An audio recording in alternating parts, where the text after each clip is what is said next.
একজন মানুষ সর্বপ্রথম কোন জিনিসের প্রেমে পড়ে জানেন? কথার প্রেমে পড়ে। কিসের?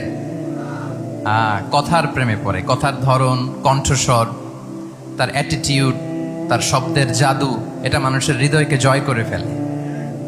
আল্লাহ রাসূল সাল্লাল্লাহু আলাইহি ওয়া আলিহি ওয়াসাল্লাম তিনি নিজেও বলেছেন, ওয়া ইন্না মিনাল বায়ানি লা সিহরা, কিছু কিছু বক্তব্যের মধ্যে জাদু আছে। তো রাসূল সাল্লাল্লাহু আলাইহি ওয়াসাল্লামের এই এলোকোয়েন্স ছিল। এলোকোয়েন্স, তিনি বলতেন উতিতু জাওয়ামিউল কালিম, আল্লাহ তাআলা আমাকে সর্বমর্ম বাচন ভঙ্গির অধিকারী করেছেন। মানে উনি যেটা বলতেন এটা ছিল very precise in wording but comprehensive in meaning. Precise in wording, শব্দের বিবেচনা এটা খুবই precise and clear, but comprehensive in meaning. এটার যে দোতনা, এটার যে appeal to the heart of the people, to the heart of the listener, এটা অসাধারণ। মানুষের হৃদয়কে জয় করে ফেলতো। আল্লাহু আকবার। তাহলে নেতা হইতে হইলে তার কমিউনিকেশন স্কিল লাগবে, কি বলেন? লাগবে? এখন নেতা আসছে, উনি বক্তব্য করতে পারতেছে না, তাহলে কি নেতা হইতে পারবে? পারবে না। তাহলে পাবলিক স্পিকিং, কমিউনিকেশন স্কিল, এটা ইটস এ মাস্ট, এটা নেতার লাগবে। যেমনটি রাসূলুল্লাহ সাল্লাল্লাহু আলাইহি ওয়া আলিহি ওয়াসাল্লামের ছিল। উনি সর্বমর্ম বাচন ভঙ্গির অধিকারী ছিলেন। বলতেন কম, কিন্তু এটার অ্যাপিল ছিল অনেক বেশি, এটার ব্যাখ্যা হয়ে যেত অনেক।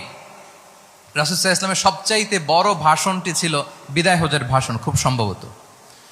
ওই ভাষণের টেক্সটগুলোকে যদি একসাথে করা হয়, আমার মনে হয় 10 মিনিটের বেশি লাগবে না ওই টেক্সটগুলো পড়তে। তার মানে সবচাইতে বড় যে ভাষণ ওনার, ওটা কত ছিল? 10 থেকে 12 মিনিটের ভাষণ ছিল। আমরা তো ঘন্টার পর ঘন্টা বক্তব্য করি, তারপরেও তো আমরা মানুষের মনকে খুশি করতে পারি না।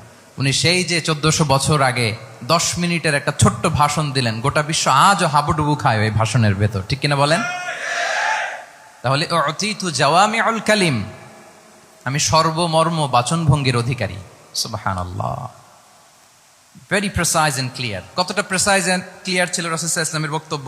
আম্মা জান আয়েশা রাদিয়াল্লাহু তাআলা আনহা বলেন, লাউ আদ্দাহুল আদ্দু লা আহসাহু, তিনি যখন বক্তব্য করতেন, কেউ যদি চাইতো যে দেখি কয়টা শব্দ বললেন বক্তব্যে, কয়টা বাক্য বললেন, চাইলে মুহূর্তে গুনে ফেলা যেত সেটা। এত প্রেসাইজ এন্ড ক্লিয়ার বক্তব্য ছিল যে তিনি কয়টা বাক্য ব্যবহার করেছেন, কয়টা শব্দ ইউজ করেছেন এই বক্তব্যে, চাইলে যে কেউ গুনে ফেলতে পারত। এবং তিনি খুবই শুদ্ধ আরবিতে কথা বলতেন, আফসাহুল লিসান ছিলেন। বিশুদ্ধ ভাষায় কথা বলতে পারা এটা অনেক জরুরি।